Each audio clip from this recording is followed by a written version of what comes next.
Muy buenas noches.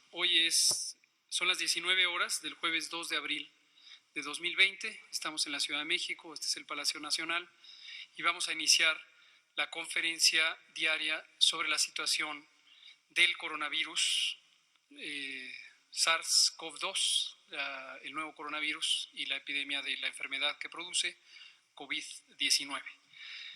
Hoy vamos a abrir un espacio más amplio para preguntas. Nos da la impresión de que se han quedado preguntas pendientes. Vamos a empezar con usted, que quedó pendiente ayer, y nos vamos a ir de atrás para adelante. ¿Ya ven? Bueno, pero antes el doctor José Luis Salomía, director general de epidemiología, va a presentar el informe técnico diario. Y hoy tenemos un invitado quien apreciamos mucho, que es el doctor Alejandro Sbarch Pérez, quien es el coordinador de la formación y reclutamiento de los recursos humanos en el Instituto de Salud para el Bienestar. Él tiene la encomienda de, previo al COVID, con mayor razón ahora durante el COVID, de asegurarse que existan los profesionales de la salud, enfermeras, enfermeros, médicas, médicos, etcétera, en todas las unidades de salud. Y nos va a comentar precisamente sobre el progreso acelerado que ha habido al respecto. Le pido al doctor Salomía si empieza, por favor. Con su permiso, señor secretario. Buenas tardes con todas y todos. Damos la actualización del día de hoy. Si recuerdan, esta nueva gráfica la iniciamos el día de ayer. Consideramos que más allá del mapa, en donde pues prácticamente ya se ven todos los países a nivel mundial pintados de color rojo, lo que significa que hay transmisión comunitaria en los mismos, nos da una representación un poco más visual de cómo se está llevando a cabo la transmisión en los últimos días y cómo se ha dado esta a través desde el inicio de la pandemia allá en China. Como pueden ver, la proporción de casos confirmados en los últimos 14 días, es decir, la pandemia activa, las personas que en los últimos 14 días presentaron síntomas, se mantiene prácticamente similar a la última semana, 77% para el corte del día de hoy, lo cual nos habla de que la transmisión a nivel mundial se mantiene activa. Ese 77 no ha disminuido, se ha mantenido entre 75 y 76 prácticamente durante las últimas 2 semanas. Y vemos que los casos en los últimos 24 días siguen concentrándose en la región de Europa y seguida rápidamente por la región de América, en la cual nos encontramos nosotros. La tasa de letalidad, también si recuerdan, el día de ayer comentábamos que había tenido pequeños incrementos. Pues bueno, el día de hoy también se produce un incremento en la tasa de letalidad mundial, siendo de 5.1%. Si pasamos a la siguiente, vemos ahora nuestro panorama nacional. El día de hoy actualizamos a 1.510 casos confirmados, 4.653 casos sospechosos, se actualizan también a 50 las defunciones ocurridas y son prácticamente ya 14.000 las personas que han sido o están siendo estudiadas como casos de COVID-19. Y bueno, pueden ustedes ver la distribución en el mapa por carga de enfermedad, en donde ahora se suma a los, digamos, colores más intensos que igualmente representan una mayor carga de enfermedad, el estado de Jalisco. En la siguiente vamos a ver la distribución por estado, pero ahora por carga de enfermedad acumulada, es decir, por cantidad de casos que se han confirmado, estando bajo este esquema Ciudad de México, Estado de México y Jalisco, precisamente en los primeros lugares. Esto realmente no es tanto de extrañarse. Recuerden que son los 3 estados que en su momento concentran, junto con Nuevo León, la mayor carga poblacional que tenemos en México. Por eso esto lo tenemos que ver a la luz de esa carga poblacional. Por eso en el siguiente gráfico tenemos la distribución, pero ahora por tasa de incidencia acumulada. Aquí ustedes pueden ver cómo los 3 estados que se encontraban a la cabeza por distribución de carga de enfermedad ahora no necesariamente están en ese mismo orden, dado que en función de la base poblacional, entonces las posiciones van cambiando y ahora pasan, por ejemplo, otros estados como Aguascalientes y Quintana Roo a la cabeza en este tipo de análisis de la información. La siguiente, por favor. La distribución de casos por grupo de edad. Podemos seguir apreciando cómo son los grupos de edad en la medida que se va avanzando en la cantidad de años, pues tenemos mayor carga de enfermedad, siendo inclusive los mayores de 65 años, los que están prácticamente también a la misma distribución que los de 30 a 34 y 40 a 44. Sin embargo, por carga acumulada, vemos cómo la mayor cantidad de casos se sigue todavía reflejando en la población adulta, joven, en edad productiva, que lógicamente es la que tiene la mayor dinámica social de movilización. En la distribución por sexo, pues bueno, los hombres todavía siguen teniendo un poco más de carga acumulada con un 58%.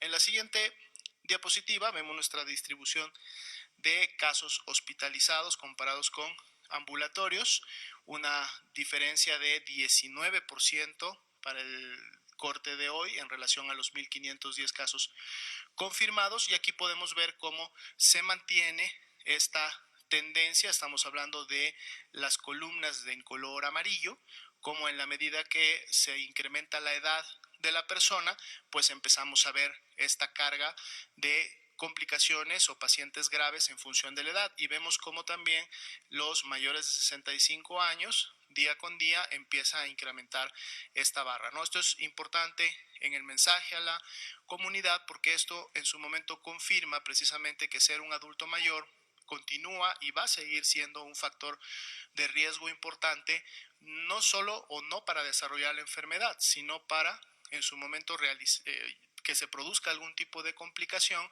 y que esto lleve a la persona a demandar atención médica en segundo o tercer nivel, es decir, en una unidad hospitalaria, y de ahí la importancia de la medida de seguridad en su momento emitida, que pide a estas personas, es decir, a los mayores de 60 años, en el tema de grupo de edad, de mantenerse en resguardo domiciliario corresponsable para evitar precisamente en estos momentos o en este inicio de la epidemia contagiarse y por lo tanto pasar a formar parte de esta estadística.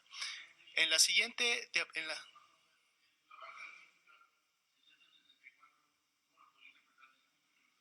bueno, eso es lo que sucede en la realidad, o sea, es decir, si hay de 60 a 64, eso es lo que tenemos registrado, así se ha producido en la comunidad, es la manera como se registra. Sin embargo, vemos que la carga de mayores de 65 rápidamente vuelve a incrementarse, ¿no? Esto recordando que es a nivel nacional. La siguiente, por favor. La distribución en función de la evolución, el 67% ha evolucionado de una manera leve y por lo tanto se ha atendido de manera ambulatoria. Sin embargo, un 9.4% tuvo que ser hospitalizado, pero en condición estable, en condición, digamos, de seguimiento. Pero sí tenemos un 5.6% que tiene la característica de ser graves y también un 1% en condición crítica, que precisamente representan a los pacientes que han necesitado ser intubados por haber falla pulmonar. La siguiente, por favor. La distribución en su momento de estas defunciones también por el estado en la cual ocurrieron, igualmente concentradas por cada una de las entidades federativas. Esto es información para que ustedes también la puedan revisar. La siguiente, por favor. La distribución de las defunciones precisamente por grupo de edad, y aquí podemos ver, a diferencia de lo que veíamos en la distribución de edades de todos los casos confirmados, es decir, todas las personas que han padecido o están padeciendo la enfermedad, aquí en las difunciones sí vemos claramente una tendencia bastante marcada a, en la medida que se incrementa la edad, el riesgo de fallecer es mayor, y de hecho las mayores cargas de estas defunciones son precisamente a partir de los 55, los 60 y los mayores de 65 años. Por la distribución de sexo, los hombres siguen teniendo una alta proporción en el tema de las defunciones con un 86%. La siguiente, por favor. grupos de riesgo y en su momento comorbilidad. Eso también es importante porque necesitamos también que las poblaciones, las personas que en su momento están padeciendo de alguna enfermedad, de las que están incluidas dentro de los grupos de riesgo, también sean las que durante todo este mes hasta el 30 de abril, por favor, se queden en casa, que sus familias activen un protocolo de asistencia y de atención, sobre todo decíamos a los mayores de edad, pero también a las personas con hipertensión, con diabetes, con obesidad, con alguna enfermedad pulmonar, porque como pueden ver ustedes son de las principales también comorbilidades y factores de riesgo asociados a la producción de funciones. La siguiente, por favor. Nuestra curva diaria que da seguimiento a cómo se están acumulando los casos confirmados en el tiempo y un poco cuál es la relación que guarda con otros países que ya pasaron por esta fase. Y bueno, podemos ver ahí los 1.510 casos confirmados al día de hoy, cómo se han acumulado. Y en el siguiente gráfico, que es la siguiente diapositiva, podemos ver esta misma distribución, pero ahora también estamos agregando una gráfica de barras que en su momento nos evidencia cómo se han estado presentando los casos por día. Es decir, en la curva roja tenemos los casos acumulados, cómo se van acumulando en el tiempo hasta llegar a los 1.510 que tenemos hoy, pero en las barras inferiores vemos cómo sucede la carga de manera diaria, ¿no? Vemos cómo en un momento inició con una máxima que más o menos bordeaba los 50, 60 casos, y prácticamente ya en la última semana se puede decir que hemos tenido más o menos una media de unos 150 casos que diariamente se han estado confirmando y han estado pasando lógicamente al número que tenemos, y durante la última semana, con variaciones un poco mayores o menores, se puede decir que hemos tenido prácticamente una tendencia constante en la última semana de cómo se han ido confirmando los casos, sin evidenciarse aún todavía un crecimiento acelerado como tal o un pico que pudiéramos encontrar en la base de la curva de casos incidentes, ¿no? Es decir, aquellos que por día se han ido confirmando. Ese sería el panorama del día de hoy. Muchas gracias, doctor José Luis Salomía, director general de epidemiología. Le pedimos ahora al doctor Alejandro Sbarch si nos comenta sobre el reclutamiento y formación de recursos humanos de la salud especializados. Muchas gracias, doctor Hugo López-Gatell, por la invitación a este importante espacio. El día de hoy quisiéramos que nos ayuden a convocar a todos nuestros médicos generales, especialistas, a todas nuestras enfermeras generales, especialistas, a que nos ayuden. El llamado es de ayuda a que todos los profesionales de la salud se involucren en la atención de esta patología a través de este llamado y de esta campaña de reclutamiento. ¿Tenemos un video, por favor? Convocatoria especial. Para la atención del COVID-19, el Instituto de Salud para el Bienestar convoca a médicos o médicas especialistas en terapia intensiva, urgencias, medicina interna, neumología, infectología y anestesiología. También se requieren enfermeras o enfermeros especialistas en terapia intensiva e inhaloterapia. En este momento, México te necesita. Inscríbete en médicosdelbienestar.salud.gov.mx. Ya estamos contratando.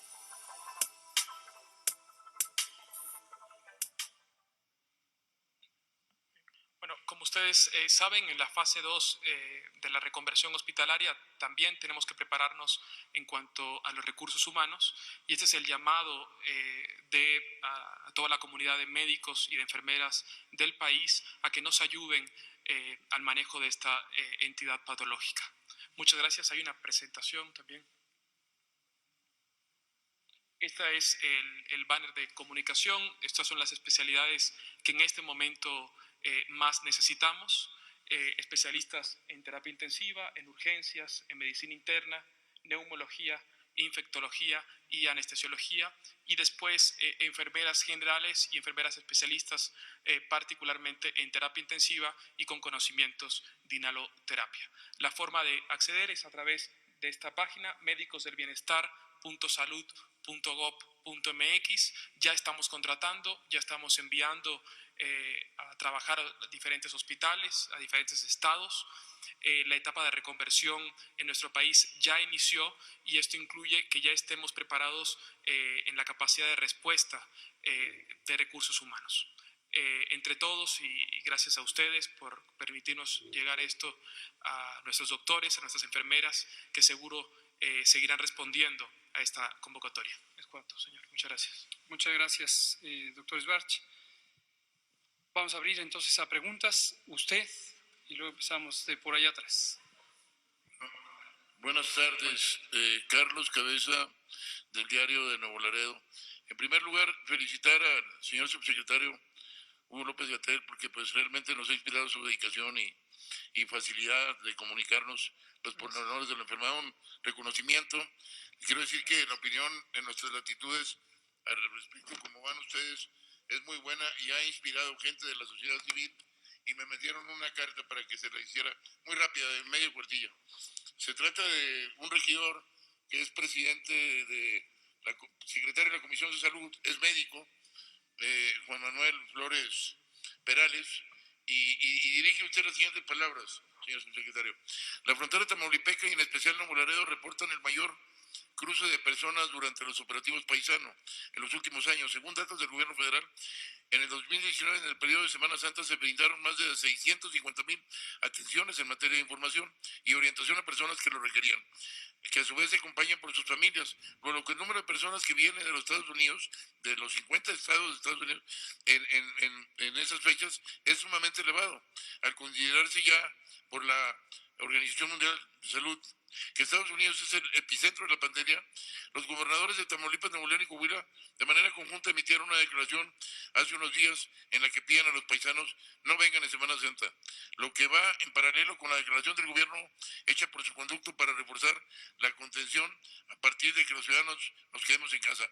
La pregunta es, ¿habrá una postura oficial por parte del gobierno federal en materia del cruce de personas de los Estados Unidos, particularmente en lo relacionado al programa Paisano, que tanto nos beneficia año con año, pero que ahora paradójicamente representa un riesgo superlativo para nuestras ciudades fronterizas y para todo el país?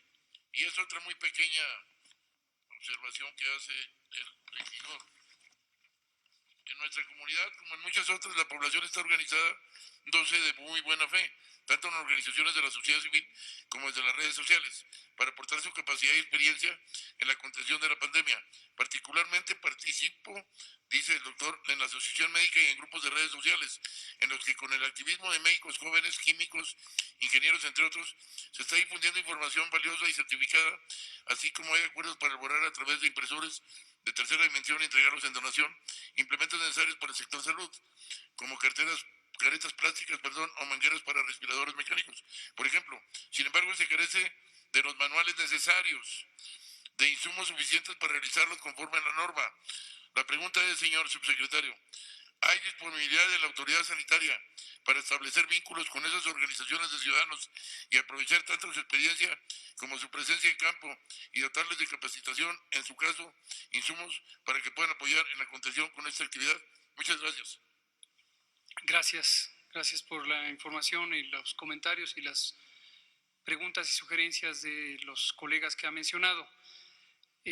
Aquí retomo sobre algo que habíamos planteado al inicio de la fase de preparación, antes incluso de tener el primer caso en México, y que tiene que ver con las modalidades de la reducción de riesgos, las modalidades de manejo de una epidemia, en este caso de enfermedades infecciosas. Aunque en la visión pública general existe la expectativa de que se puede poner una barrera física a las epidemias, no existe demostración alguna, ya no digamos científica, histórica, de que este tipo de medidas tengan alguna clase de utilidad.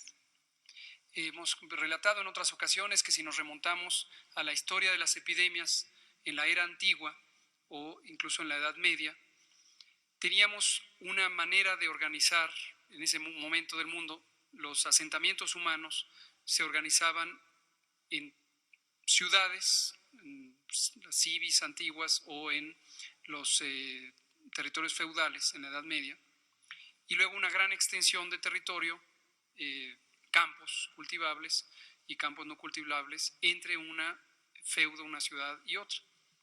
Y solían ser, por razones militares y políticas, ciudades amuralladas. Entonces había un muro físico de contención cuyo propósito era la defensa militar. Cuando existían epidemias de enfermedades infecciosas, y había muchísimas, peste, tifo, cólera, muchísimas. Influenza, ya existía la influenza desde esos tiempos. La influenza es milenaria, no crean que es de la era moderna. Entonces, se utilizaba lo que se consideraba necesario desde una visión de defensa militar. Desde las ciudades amuralladas era el espacio contenido en donde había una frontera o límite identificable para defenderse militarmente. Y de manera natural, los seres humanos se hacían una relación entre una amenaza militar, la invasión de otro reinado, por ejemplo, de otro reino, y la enfermedad infecciosa, que en esos tiempos no se conocía como infecciosa. Había otras visiones un tanto místicas o mágicas sobre la enfermedad infecciosa, pero se veía como una amenaza externa. Y entonces se cerraban las puertas, se amurallaban o se mantenían cerradas las murallas y se intentaba que con eso se protegerían de la enfermedad. Y la historia muestra claramente que eso no ocurría, porque para ser sustentables estas ciudades amuralladas necesitaban recursos del exterior. El exterior provenientes de otros reinos con quienes se comparten recursos, mercancías, incluso personas, o simplemente el exterior inmediato, los campos donde se cultivaba el alimento. Entonces, esta es de manera gruesa, estoy sobresimplificando por supuesto la historia, pero esto es lo que ocurría y hay toda clase de relatos históricos sobre la inutilidad de cerrar espacios físicos como un mecanismo de contención, cuando estamos hablando de estos espacios mayúsculos, ¿no? No confundir con la contención que se puede utilizar, por ejemplo, cuando hay una contaminación de una estructura física, de un edificio, de un hospital, etc. Entonces, en resumidas cuentas, aunque la expectativa social de ciertas personas empieza a ponerle un énfasis a la contención física en las fronteras o en los aeropuertos o en los puertos marítimos, insisto, esto no tiene ninguna utilidad práctica, ya sea fundamentada por la experiencia histórica o por la ciencia. Cuando empezamos la epidemia y tuvimos la fase 1, que identificamos como la fase de importación del virus, teníamos muy poquitos casos en México y en cualquier otro país en esa etapa, y ahí se hace un ejercicio de contención, una técnica de contención que está centrada en las personas. Cuando se detecta un caso de una persona que cumple la definición de caso sospechoso, se le estudia con un interrogatorio médico epidemiológico o clínico epidemiológico, se le toma una muestra para comprobar su diagnóstico o descartarlo, y desde el momento de la toma de la muestra, sin esperar el resultado, se le pone en este resguardo domiciliario preventivo y se estudian los contactos. Eso tiene límites, porque en la medida en que empiezan a surgir más y más y más casos, obviamente la medida no es una garantía de que ya no va a haber ningún caso, y entonces empieza a ser impráctica la medida y de poca utilidad. Y es el momento en donde se identifica la fase 2, ya no son rastreables los contagios, y se hacen estas medidas masivas de mitigación comunitaria. Y hemos comentado que la mitigación lo que implica es el reconocimiento fundamentado de que es imposible detener bruscamente una epidemia, y lo que uno espera es modificar la intensidad de la epidemia, reduciendo el número de los contagios. Y eso es lo que estamos en esta fase, ¿no? Lo digo todo esto porque recuerdo muy bien que usted ha muy oportunamente traído este mensaje sobre la frontera de Tamaulipas y la preocupación de que haya 15,000 viajes en transporte de carga que están todos los días ahí. Entonces, la respuesta ahora dirigida a los colegas que usted menciona es, no existe ningún plan porque no hay intención alguna de utilizar el mecanismo de cierre de fronteras como si este fuera un mecanismo útil para el control de la epidemia. Y cierro diciendo, en el país tenemos suficiente transmisión como para que se mantenga la epidemia, de modo que no es ninguna adición, ningún beneficio cerrar las fronteras. Y en cambio sí afectaría muy gravemente, desde luego, el abastecimiento de insumos o el tránsito de personas. Y referido a las personas compatriotas de México que están hoy en el exterior, sí les damos el mensaje de que hasta donde sea posible no vengan ahora, porque en su transporte, en su trasiego, si llegaran a tener infecciones por COVID, van a contribuir a los contagios en el punto al que lleguen. Y el punto al que lleguen va a ser su casa familiar, va a ser su comunidad, y esto puede ocurrir en distintas regiones del país. Entonces la recomendación es no vengan, esperen, pero por supuesto estamos muy conscientes que los compatriotas, las compatriotas también enfrentan adversidades en el país donde se encuentran, y esto puede implicar la dificultad para tener una asesoría de salud. Y les recordamos que México tiene el programa de ventanillas de salud. Las ventanillas de salud son espacios de asesoría que existen en los consulados mexicanos en Estados Unidos, y a través de las distintas redes de comunicación que existe entre la población migrante de origen mexicano, pueden encontrar el acceso a la información, a la orientación en términos de prevención y promoción de la salud. Creo la situación adicional de unos jóvenes inspirados por su trabajo me tienen ya días buscándome, y son los jóvenes emprendedores que tienen una fábrica que han creado con otros jóvenes dentro de la escuela del poli, han creado un guante de gel que mata microbios y bueno, también para sanitación.